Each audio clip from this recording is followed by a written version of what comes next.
was reading further on in the book, John Maxwell's 15 Invaluable Laws of Growth. And he said that there was a doctor, right? And this is the reason why we're frustrated, because we don't have a clear vision as to where we should go with the family. And I'm saying in this season, oh, come on, we should build our families by design and not by default. Amen. Oh, come on. Amen. And I realized that we're not intentional. We're not deliberate about where we're going. And because we're not intentional and we're not deliberate, you don't have a clear vision as to where you go, such that when the bumps in life come your way, you don't know what to do with the bump and you become frustrated. Why? Because it knocks you off your high horse.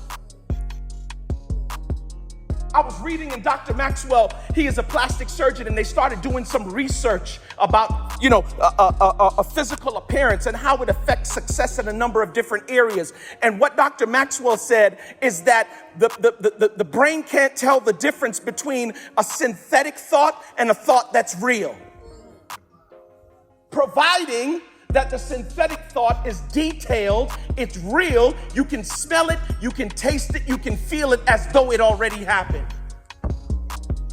That's the reason why I think vision boards are so effective. Why? Because you have a board in front of you that reminds you of what the goal is. Faith and I just started working on one recently. Every morning, Tab, I got to get up and look at it like, Yep, that's it. That's what I want the family to look like right there. That's what I want my relationship with God to be right there. House I want to live in right there. Car I want to drive in right there. People I want to help right there. Tuitions I want to pay right there for other students. Yep, vision. Because without a vision, the people do what? That's why some of us are so aggravated right now, because you don't have a clear vision. And I got a clear vision of what I want from my family and what I want to do for my future. So clear that as if it has already happened. Try to remember your fondest memory. What was your fondest memory?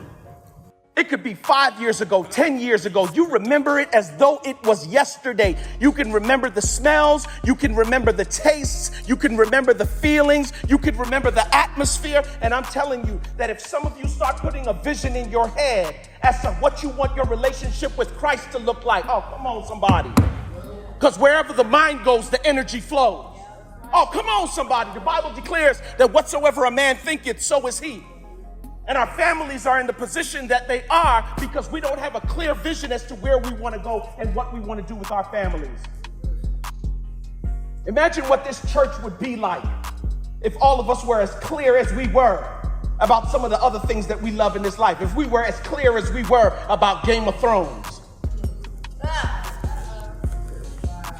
Somebody asked me the other day, did you watch the last season of Game of Thrones? Sweetheart, I'm trying to sit on the throne. Oh. I ain't got no time to be watching nobody Game of Thrones. I'm trying to create my own throne. And so I realized that I need to have vision. I need to have a plan. I need to build my family by design and not by default.